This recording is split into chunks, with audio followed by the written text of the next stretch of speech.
ನಮಸ್ಕಾರ ಸ್ನೇಹಿತರೆ ಎಲ್ರಿಗೂ. ಈ ಒಂದು ನಮ್ಮ ಒಂದು ಕೆ.ಎಸ್ ಟ್ಯುಟೋರಿಯಲ್‌ಗೆ ಎಲ್ರಿಗೂ ಸ್ವಾಗತ. ಇವತ್ತಿನ ಈ ಒಂದು ವಿಡಿಯೋದಲ್ಲಿ ಏನಪ್ಪಾ ಅಂತಂದ್ರೆ, ಕರ್ನಾಟಕ ಇತಿಹಾಸದಲ್ಲಿ ಕಂಡುಬರುವಂತಹ ಶಾತವಾಹನರ ಒಂದು ಸಾಮ್ರಾಜ್ಯದ ಬಗ್ಗೆ ಚಾಪ್ಟರ್ ವೈಸ್ ಕ್ವೆಷನ್‌ಗಳನ್ನು ನೋಡ್ಕೊಳ್ಳೋಣ ನೋಡ್ರಿ. ಪ್ರಮುಖವಾಗಿ ಶಾತವಾಹನರ ಬಗ್ಗೆ ತಿಳಿದುಕೊಂಡಿರ್ಬೇಕಾಗ್ತದ. ಓಕೆ, ಕರ್ನಾಟಕದಲ್ಲಿ ಕಂಡುಬರ್ತ ನೋಡ್ರಿ ಈ ಒಂದು ಶಾತವಾಹನರ ಒಂದು ಸಾಮ್ರಾಜ್ಯ. ಇದಕ್ಕೆ ಸಂಬಂಧಿಸಿದಂತೆ ಹೇಳಿಕೆ ರೂಪದ ಪ್ರಶ್ನೆಗಳು ಮತ್ತು ಹೊಂದಿಸಿ ಬರೆ ಪ್ರಶ್ನೆಗಳನ್ನು ನೋಡೋಣ ಈ ಒಂದು ಕ್ಲಾಸ್‌ನಲ್ಲಿ. ಓಕೆ, ಮೊದಲನೇ ಒಂದು ಪ್ರಶ್ನೆ ಬಂದಿದೆ ನೋಡಿ. ಮೊದಲನೇ ಪ್ರಶ್ನೆ ಏನಪ್ಪಾ ಅಂತಂದ್ರೆ, ಹೇಳಿಕೆ ರೂಪದ ಇದೆ ನೋಡಿ. ಹೇಳಿಕೆ ಇದೆ, ಒಂದನೇ ಹೇಳಿಕೆ. ಶಾತವಾಹನರ ರಾಜವಂಶದ ಮೂಲ ಸ್ಥಾಪಕ ಸಿಮುಖ ಅಂತ ಕೊಟ್ಟಿದ್ದಾರೆ. ಓಕೆ, ಶಾತವಾಹನರ ಸ್ಥಾಪಕ ಯಾರಪ್ಪ ಅಂತಂದ್ರೆ ಸಿಮುಖ. ಇದು ಸರಿಯಾಗಿದೆ ನೋಡಿ. ಎರಡನೇ ಹೇಳಿಕೆ ಕೊಟ್ಟಿದ್ದಾರೆ ನೋಡ್ರಿ. ಇವರ ಆರಂಭಿಕ ರಾಜಧಾನಿಯು ಮಹಾರಾಷ್ಟ್ರದ ಪ್ರತಿಷ್ಠಾನ ಅಥವಾ ಪೈಠಾಣ ಆಗಿತ್ತು ಅಂತ ಕೊಟ್ಟಿದ್ದಾರೆ. ಈ ಒಂದು ಶಾತವಾಹನರ ಒಂದು ರಾಜಧಾನಿ ಪ್ರತಿಷ್ಠಾನ ಅಥವಾ ಪೈಠಾಣ ಅಂತ ಕೊಟ್ಟಿದ್ದಾರೆ. ಇದು ಕೂಡ ಸರಿಯಾಗಿದೆ ನೋಡಿ. ಇಲ್ಲಿ ಹೇಳಿಕೆ 1 ಮಾತ್ರ ಸರಿಯಾಗಿದೆ, ಹೇಳಿಕೆ 2 ಮಾತ್ರ ಸರಿಯಾಗಿದೆ, ಹೇಳಿಕೆ 2 ಹೇಳಿಕೆಗಳು ಸರಿಯಾಗಿವೆ, 2 ಹೇಳಿಕೆಗಳು ತಪ್ಪು ಅಂತ ಕೊಟ್ಟಿದ್ದಾರೆ. ಇದಕ್ಕೆ ಸರಿಯಾದ ಉತ್ತರ ಯಾವ್ದಪ್ಪ ಅಂತಂದ್ರೆ ಆಪ್ಷನ್ ಸಿ, 2 ಹೇಳಿಕೆಗಳು ಸರಿಯಾಗಿವೆ. ಯಾಕಪ್ಪ ಅಂತಂದ್ರೆ ಶಾತವಾಹನರ ಒಂದು ಸ್ಥಾಪಕ ಯಾರಪ್ಪ ಅಂತಂದ್ರೆ ಸಿಮುಖ ಆಗಿರ್ತಾನ. ಇವರ ರಾಜಧಾನಿ ಮಹಾರಾಷ್ಟ್ರದ ಪ್ರತಿಷ್ಠಾನ ಅಥವಾ ಪೈಠಾಣ ಅಂತ ಕರಿತಿರ್ತಾರೆ ನೋಡ್ರಿ. ಓಕೆ, ಇವರು ಮೌರ್ಯ ಸಾಮ್ರಾಜ್ಯದ ಪತನ ನಂತರ ದಕ್ಷಿಣ ಭಾರತದಲ್ಲಿ ಪ್ರಬಲರಾದಂತ ಶಾತವಾಹನರಂತ ಒಂದು ಸ್ಥಾಪಕ ಯಾರಂದ್ರೆ ಸಿಮುಖ ಆಗಿರ್ತಾನ. ಇವರ ರಾಜಧಾನಿ ಗೋದಾವರಿ ನದಿಯ ದಡದಲ್ಲಿರುವಂತ ಪ್ರತಿಷ್ಠಾನ ಅಥವಾ ಪೈಠಾಣ ಆಗಿರುತ್ತೆ ನೋಡ್ರಿ. ಇಂದಿನ ಒಂದು ಪೈಠಾಣ ನೋಡ್ರಿ. ಈ ರೀತಿಯಾದಂತಹ ಪ್ರಶ್ನೆಗಳು ನಮ್ಮ ಒಂದು ಯೂಟ್ಯೂಬ್ ಚಾನಲ್ ಅಲ್ಲಿ ಬರ್ತವೆ. ತಪ್ಪದೆ ಈ ಒಂದು ವಿಡಿಯೋನ ಕೊನೆವರೆಗೂ ನೋಡ್ರಿ. ಬಹಳ ಒಂದು ಕ್ವಾಲಿಟಿ ಕ್ವೆಶ್ಚನ್ಗಳು ಇದಾವ. ಓಕೆ, ಪ್ರಶ್ನೆ 2 ಬಂದಿದೆ ನೋಡಿ. ಶಾತವಾಹನರ ಭಾಷೆ ಮತ್ತು ಲಿಪಿಗೆ ಸಂಬಂಧಿಸಿದಂತ ಹೇಳಿಕೆ ಪ್ರಶ್ನೆಗಳು. ಮೊದಲನೇ ಒಂದು ಹೇಳಿಕೆ, ಶಾತವಾಹನರ ಅಧಿಕೃತ ಆಡಳಿತ ಭಾಷೆ ಪ್ರಾಕೃತ ಆಗಿದೆ ಅಂತ ಕೊಟ್ಟಿದ್ದಾರೆ. ಇದು ಸರಿಯಾಗಿದೆ ನೋಡಿ. ಅದೇ ರೀತಿಯಾಗಿ ಎರಡನೇ ಹೇಳಿಕೆ ಕೊಟ್ಟಿದ್ದಾರೆ. ಇವರ ಒಂದು ತಮ್ಮ ಶಾಸನಗಳಲ್ಲಿ ಹೆಚ್ಚಾಗಿ ಬ್ರಾಯಿ ಲಿಪಿಯನ್ನು ಬಳಸಿದ್ದಾರೆ ಅಂತ ಕೊಟ್ಟಿದ್ದಾರೆ. ಇದು ಕೂಡ ಸರಿಯಾಗಿದೆ ನೋಡಿ. ಒಂದು ಹೇಳಿಕೆ ಮಾತ್ರ ಸರಿ, 2 ಹೇಳಿಕೆ ಮಾತ್ರ ಸರಿ ಮತ್ತು 1, 2 ಹೇಳಿಕೆಗಳು ಸರಿ, 2 ತಪ್ಪಂತ ಕೊಟ್ರ. 1 ಮತ್ತು 2 ಹೇಳಿಕೆಗಳು ಸರಿಯಾಗಿವೆ ನೋಡಿ. ಓಕೆ, ಆಪ್ಷನ್ ಸಿ, 2 ಹೇಳಿಕೆಗಳು ಸರಿ. ಶಾತವಾಹನರ ಒಂದು ವೈದಿಕ ಧರ್ಮವನ್ನು ಪಾಲಿಸುತ್ತಿದ್ದರೂ ಕೂಡ ಅವರ ಒಂದು ಬಹುತೇಕ ಶಾಸನಗಳು ಮತ್ತು ನಾಣ್ಯಗಳಲ್ಲಿ ಏನಪ್ಪಾ ಅಂತಂದ್ರೆ ಈ ಒಂದು ಪ್ರಾಕೃತ ಭಾಷೆ ಕಂಡು ಬರ್ತದ. ಜೊತೆಗೆ ಇವರು ಬ್ರಾಯಿ ಲಿಪಿಯನ್ನು ಕೂಡ ಬಳಕೆ ಮಾಡುತ್ತಿರ್ತಾರಂತಾನೆ ಹೇಳ್ಬೋದು ನೋಡ್ರಿ. ಓಕೆ, ಈ ಒಂದು ಶಾತವಾಹನರ ಒಂದು ಭಾಷೆ ಯಾವ್ದಪ್ಪ ಅಂತಂದ್ರೆ ಪ್ರಾಕೃತ ಭಾಷೆ. ಕೇಳಿದಾರ ನೋಡ್ರಿ ಪರೀಕ್ಷೆಯಲ್ಲಿ, ಪೊಲೀಸ್ ಕಾನ್ಸ್ಟೇಬಲ್ ಪರೀಕ್ಷೆಯಲ್ಲಿ ಗುಪ್ತರ ಒಂದು ಆಡಳಿತ ಭಾಷೆ ಯಾವ್ದಾಗಿತ್ತು ಅಂತ ಕೊಟ್ಟಿದ್ರು. ಅದು ಸಂಸ್ಕೃತ ಇದೆ ನೋಡಿ. ಗುಪ್ತರದು ಸಂಸ್ಕೃತ. ಈ ಒಂದು ಪ್ರಶ್ನೆ ಕೇಳಿದ್ರು, ಗುಪ್ತರ ಒಂದು ಆಡಳಿತ ಭಾಷೆ ಯಾವ್ದಂತ ಪೊಲೀಸ್ ಪರೀಕ್ಷೆಯಲ್ಲಿ ಕೇಳಿದ್ರು. ನೆಕ್ಸ್ಟ್, ಮೂರನೇ ಒಂದು ಪ್ರಶ್ನೆ ಹೇಳಿಕೆ ಇದೆ ನೋಡಿ. ಮೊದಲನೇ ಹೇಳಿಕೆ, ಗೌತಮಿ ಪುತ್ರ ಶಾತಕರ್ಣಿಯು ಶಾತವಾಹನರ ಅತ್ಯಂತ ಶ್ರೇಷ್ಠ ಹಾಗೂ ಪ್ರಬಲ ದೊರೆ ಅಂತ ಕೊಟ್ಟಿದ್ದಾರೆ. ಮೊದಲನೇ ಹೇಳಿಕೆ ಕೊಟ್ಟಿದ್ದಾರೆ ನೋಡ್ರಿ. ಮೊದಲನೇ ಹೇಳಿಕೆ ಅಂದ್ರೆ ಸರಿಯಾಗಿದೆ. ಎರಡನೇ ಹೇಳಿಕೆ ಕೊಟ್ಟಿದ್ದಾರೆ ನೋಡ್ರಿ. ಈ ಒಂದು ಗೌತಮ ಪುತ್ರ ಶಾತಕರ್ಣಿ ಏನಪ್ಪಾ ಅಂತಂದ್ರೆ ಶಕರ ಒಂದು ಕ್ಷೇತ್ರಪ್ಪ ದೊರೆ ಅಂತ ನಾಪಾಣನನ್ನು ಸೋಲಿಸಿ ಶಾತವಾಹನರ ಕೀರ್ತಿಯನ್ನು ಮರುಸ್ಥಾಪಿಸಿದನ ಅಂತ ಕೊಟ್ಟಿದ್ದಾರೆ. ಇದು ಕೂಡ ಸರಿಯಾಗಿದೆ ನೋಡಿ. 1 ಸರಿದೆ, 2 ಸರಿದೆ, 1, 2 ಸರಿದೆ, 2 ತಪ್ಪು. ಇದಕ್ಕೆ ಸರಿಯಾದ ಉತ್ತರ ಏನು? 1 ಮತ್ತು 2 ಸರಿಯಾದ ಉತ್ತರ ಆಗಿದೆ ಅಂತ ಹೇಳ್ಬೋದು. ಈತ ಶಾತವಾಹನರ 23ನೇ ದೊರೆ ಆಗಿರ್ತಾನ ನೋಡ್ರಿ, ಗೌತಮ ಪುತ್ರ ಶಾತಕರ್ಣಿ. ಈತ ನಹಪಾಣನನ್ನು ಸೋಲಿಸಿದ ಅವನ ಒಂದು ನಾಣ್ಯಗಳ ಮೇಲೆ ತನ್ನ ಮುದ್ರೆಯನ್ನು ಮರುಟಂಕಿಸಿ ತನ್ನ ಶ್ರೇಷ್ಠತೆಯನ್ನು ಮೆರೀತಾನ. ಗೌತಮ ಪುತ್ರ ಶಾತಕರ್ಣಿ. ನೆಕ್ಸ್ಟ್ ಪ್ರಶ್ನೆ ಬಂದು ನೋಡಿ. ಮೊದಲನೇ ಹೇಳಿಕೆ, 1ನೇ ಶಾತಕರ್ಣಿಯ ಸಾಧನೆಗಳನ್ನು ವಿವರಿಸುವಂತಹ ನಾನಘಟ್ಟ ಶಾಸನವನ್ನು ನಾಗನಿಕ ರಚಿಸಿದಳಂತ ಕೊಟ್ಟಿದ್ದಾರೆ. ಶಾತವಾಹನರ ಕಾಲದಲ್ಲಿ ಕಂಡುಬರುವಂತ ನಾನಘಟ್ಟ ಶಾಸನ, ಇದು ರಚನೆ ಮಾಡಿದವರು ಯಾರು? ನಾಗನಿಕ ಅಂತ ಕೊಟ್ಟಿದ್ದಾರೆ. ಇದು ಸರಿಯಾಗಿದೆ ನೋಡಿ. ನೆಕ್ಸ್ಟ್ ಹೇಳಿಕೆ, ನಾಸಿಕ್ ಶಾಸನವು ಗೌತಮ ಪುತ್ರ ಶಾತಕರ್ಣಿಯ ದಿಗ್ವಿಜಯಗಳನ್ನು ವಿವರಿಸಿದೆ ಅಂತ ಕೊಟ್ಟಿದ್ದಾರೆ. ಇದು ಕೂಡ ಸರಿಯಾಗಿದೆ ಅಂತ ಹೇಳ್ಬೋದು. 1 ಸರಿದೆ, 2 ಸರಿದೆ, 1, 2 ಸರಿದೆ, 2 ತಪ್ಪು ಅಂತ ಕೊಟ್ರ. 1, 2 ಹೇಳಿಕೆಗಳು ಸರಿಯಾಗಿವೆ ಅಂತಾನೆ ಹೇಳ್ಬೋದು ನೋಡ್ರಿ. ರಾಣಿಯಾಗಿರುವಂತ ನಾಗನಿಕ ಏನಪ್ಪಾ ಅಂತಂದ್ರೆ ನಾನಘಟ್ಟ ಶಾಸನವನ್ನು ಬರೀತಾರೆ. ಇವ್ರೇನಪ್ಪಾ ಅಂತಂದ್ರೆ 1ನೇ ಶಾತಕರ್ಣಿಯ ಪತ್ನಿ ಆಗಿರ್ತಾಳ ನೋಡ್ರಿ ನಾಗನಿಕ. ಗೌತಮಿ ಬಾಲಶ್ರೀ ನಾಸಿಕ್ ಶಾಸನವನ್ನು ಬರೆದಂತ ವ್ಯಕ್ತಿ ಯಾರಪ್ಪ ಅಂತಂದ್ರೆ ಗೌತಮ ಪುತ್ರ ಶಾತಕರ್ಣಿಯ ಒಂದು ತಾಯಿ ಆಗಿರ್ತಾಳ ನೋಡ್ರಿ. ಓಕೆ, ಗೌತಮಿ ಬಾಲಶ್ರೀ ಈ ನಾಸಿಕ್ ಶಾಸನವನ್ನು ಬರೆಯುತ್ತಾಳ. ನಾನಾಗಢ ಶಾಸನ ಬರೆದವರು ನಾಗನಿಕ, ನಾಸಿಕ್ ಶಾಸನ ಬರೆದವರು ಗೌತಮಿ ಬಾಲಶ್ರೀ. ಶಾಸನಗಳ ಬಗ್ಗೆ ಕೂಡ ತಿಳಿದುಕೊಂಡಿರ್ಬೇಕಾತ್ ನೋಡ್ರಿ ಪ್ರಮುಖವಾಗಿ.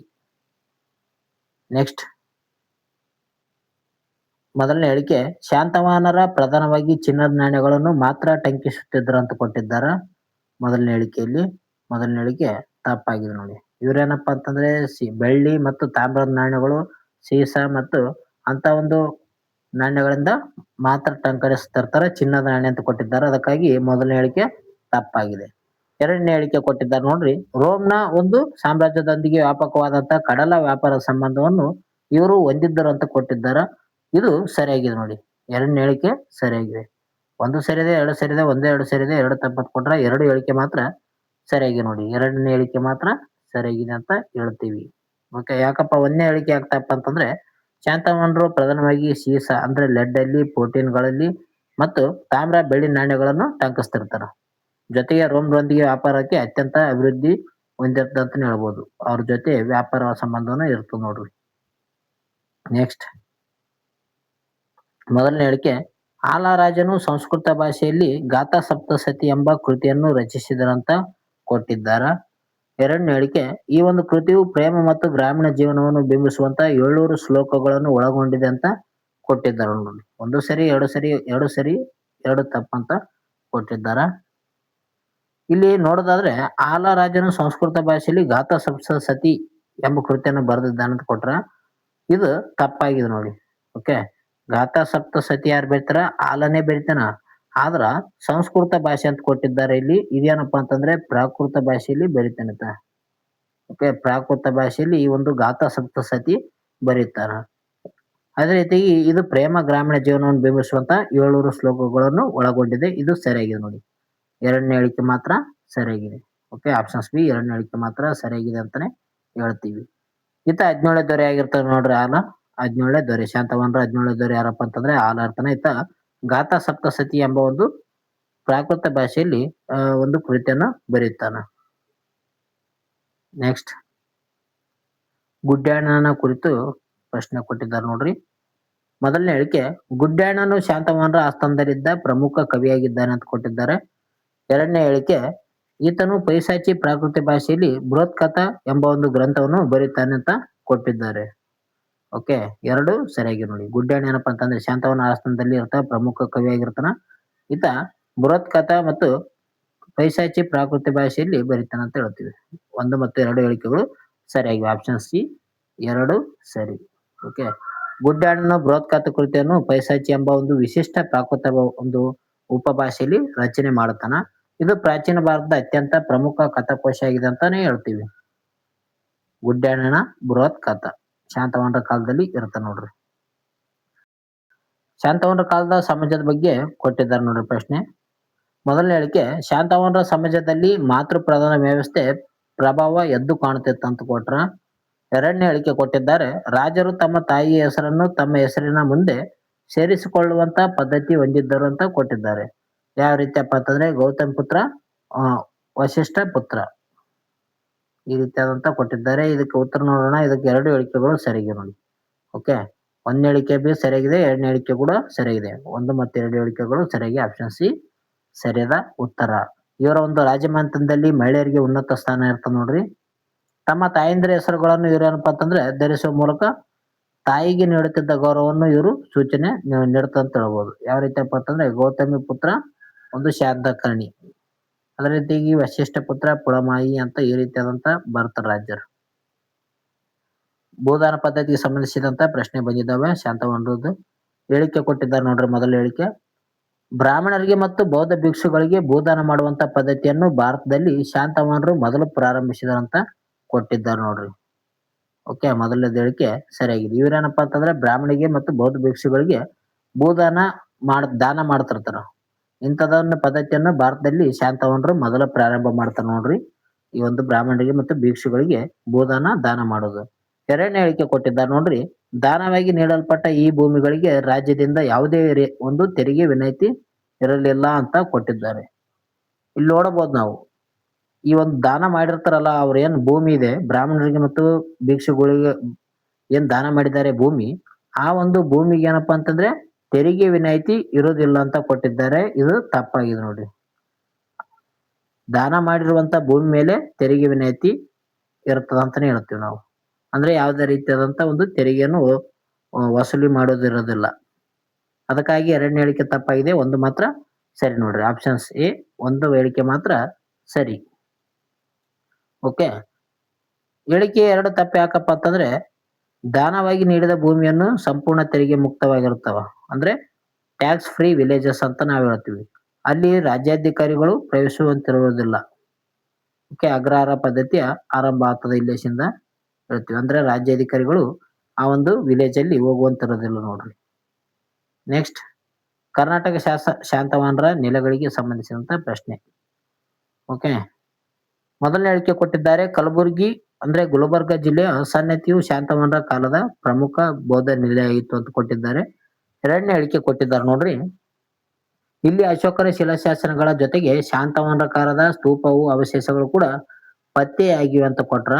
ಈ ಒಂದು ಪ್ರಶ್ನೆಗೆ ಏನಪ್ಪಾ ಅಂತಂದ್ರೆ ನೀವು ಕಮೆಂಟ್ ಮೂಲಕ ತಿಳಿಸಿ. ಕ್ವಶನ್ ನಂಬರ್ 1 ಅಂತ ಹಾಕಿ 10ನೇ ಪ್ರಶ್ನೆಗೆ ಉತ್ತರವನ್ನು ತಿಳಿಸಿ. ಓಕೆ. ನೆಕ್ಸ್ಟ್ ಪ್ರಶ್ನೆ ಹೋಗೋಣ.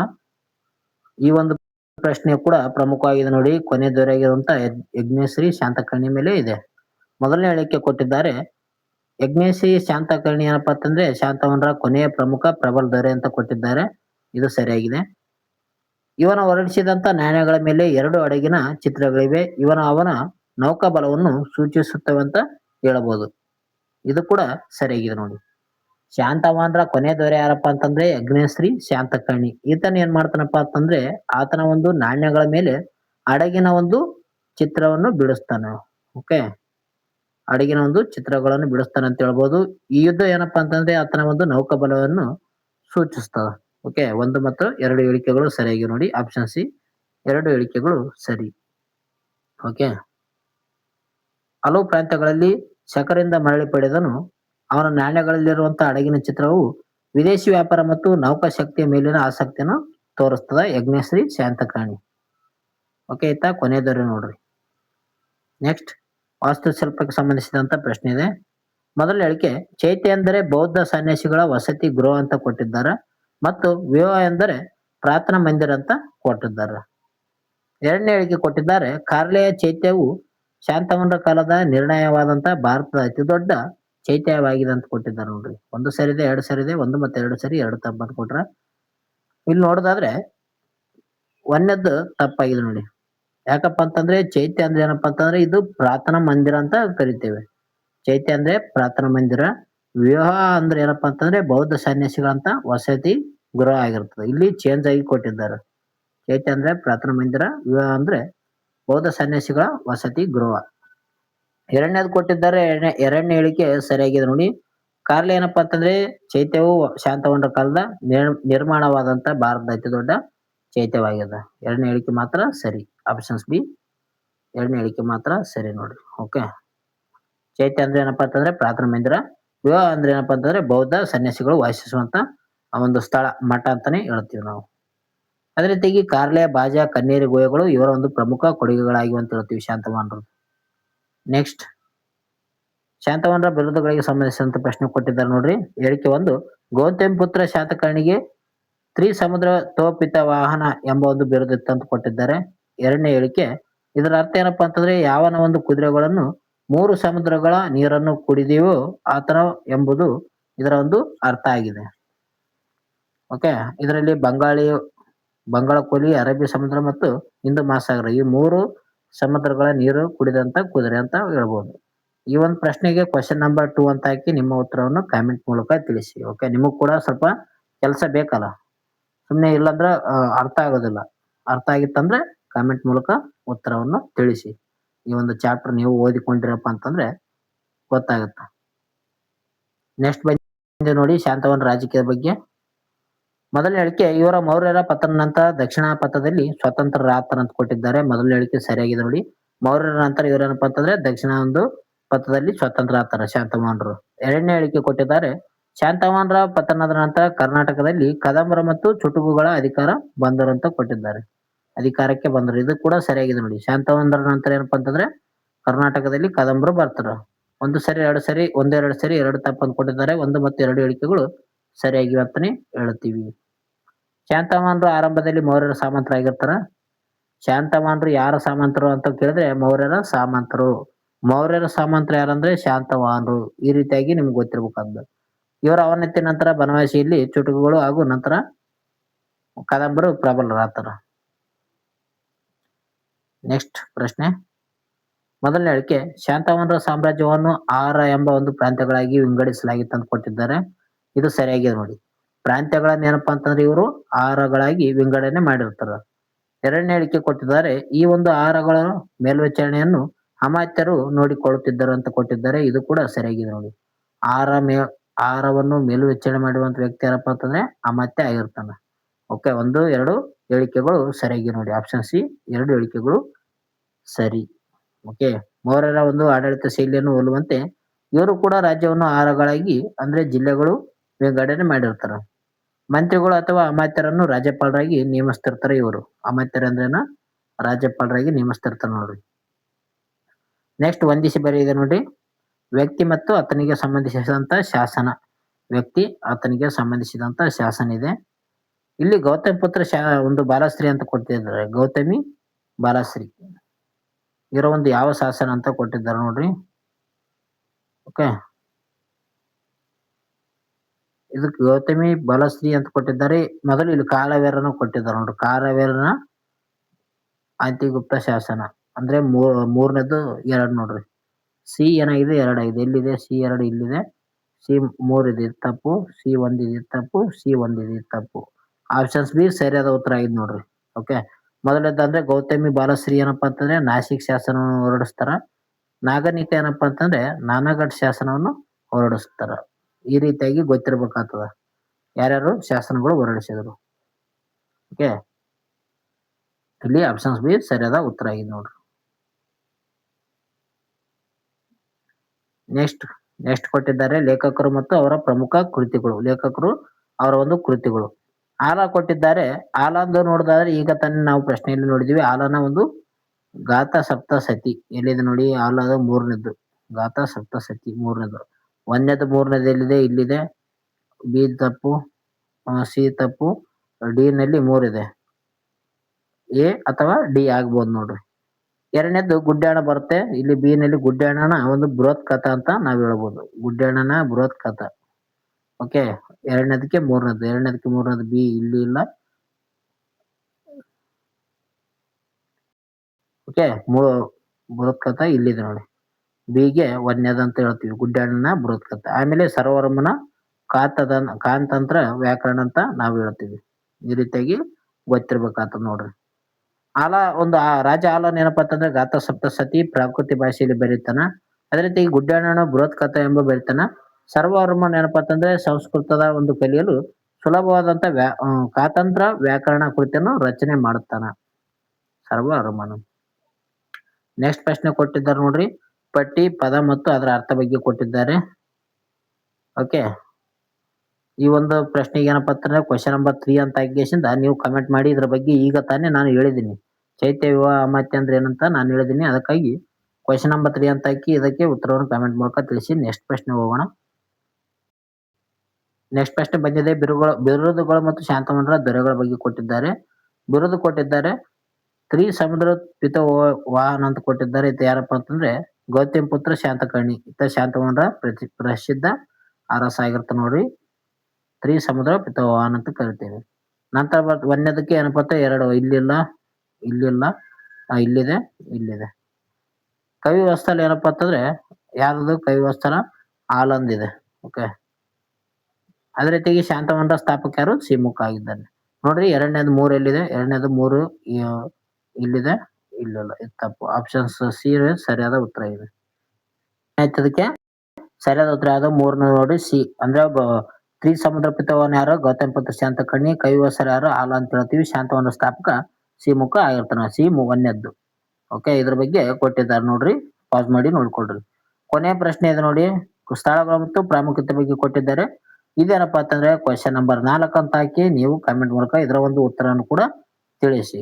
ಅವಾಗ ಗೊತ್ತಾಗುತ್ತಾ ನೀವು ಎಷ್ಟು ಶಾಂತವನರ ಒಂದು ಸಾಮ್ರಾಜ್ಯದ ಮೇಲೆ ತಿಳಿದುಕೊಂಡ್ರಿ ಅಂತ ನನಗೂ ಗೊತ್ತಾಗುತ್ತಾ ನಿಮಗೂ ಪರೀಕ್ಷೆಯಲ್ಲಿ ಬರೆಯಲು ಸಹಕಾರಿ ಆಗ್ತದ. ಈ ಪ್ರಶ್ನೆಗಳು ನೋಡ್ರಿ ಕ್ವಾಲಿಟಿ ಪ್ರಶ್ನೆಗಳವ. ಇಷ್ಟ ಆಗಿತ್ತಪ್ಪ ಅಂತ ಲೈಕ್ ಮಾಡಿ, ಶೇರ್ ಮಾಡಿ, ಸಬ್ಸ್ಕ್ರೈಬ್ ಮಾಡಿ. ನಿಮ್ಮ ಸ್ನೇಹಿತರು ಕೂಡ ಶೇರ್ ಮಾಡಿ. ಓಕೆ. ಅದೇ ರೀತಿಯಾಗಿ ಚಾನಲ್ಗೆ ಹೊಸಬರಾದ್ರೆ ಜಲ್ದಿ ಸಬ್ಸ್ಕ್ರೈಬ್ ಮಾಡ್ರಿ ಎಲ್ರು. ಈ ಒಂದು ಪ್ರಶ್ನೆಗಳು ಬಹಳ ಒಂದಂತ ಕ್ವಾಲಿಟಿ ಪ್ರಶ್ನೆಗಳಿದ್ದಾವೆ. ನಿಮ್ಮ ಒಂದು ಅನಿಸಿಕೆಯನ್ನು ಕೂಡ ಕಮೆಂಟ್ ಮೂಲಕ ತಿಳಿಸಿ. ಇದೇ ರೀತಿಯಾಗಿ ಕರ್ನಾಟಕದ ಒಂದು ಇತಿಹಾಸದಲ್ಲಿ ಏನ್ ಚಾಪ್ಟರ್ ವೈಸ್ ಇದಾವೆ, ಈಗ ಶಾತವನ್ರ ಆಯ್ತು, ನೆಕ್ಸ್ಟ್ ಕದಂಬರು ಬರ್ತಾ, ಆಮೇಲೆ ಗಂಗರು ಬರ್ತಾ, ಈ ರೀತಿಯಾದಂತ ಅವರಿಗೆ ಸಾಮ್ರಾಜ್ಯಕ್ಕೆ ಸಂಬಂಧಿಸಿದಂತೆ ಚಾಪ್ಟರ್ ವೈಸ್ ಮತ್ತೆ ಮಾಡೋಣ. ಓಕೆ. ಅದು ಕೂಡ ಹೇಳಿಕೆ ರೂಪದ ಪ್ರಶ್ನೆಗಳು ಮತ್ತು ಒಂದಿಷ್ಟು ಬೇರೆ ಪ್ರಶ್ನೆಗಳ ರೀತಿಯಲ್ಲಿ ಮಾಡೋಣ. ನಿಮಗೆ ಪರೀಕ್ಷೆಗೆ ಬಹಳ ಸಹಕಾರಿ ಆಗ್ತದ. ಓಕೆ. ಇಷ್ಟ ಆಯ್ತಂದ್ರೆ ಲೈಕ್ ಮಾಡ್ರಿ. ಜೊತೆಗೆ ನಾನು ಕೊಟ್ಟಂತ 4 ಪ್ರಶ್ನೆಗಳನ್ನು ಉತ್ತರಗಳನ್ನು ತಿಳಿಸಿ. ನೆಕ್ಸ್ಟ್ ವಿಡಿಯೋದಲ್ಲಿ ಸಿಗೋಣ. Take care. ಬಾಯ್. ನಿಮ್ಮ ಓದು ನಿರಂತರವಾಗಿರಲಿ. ಎಲ್ರಿಗೂ ಬಾಯ್.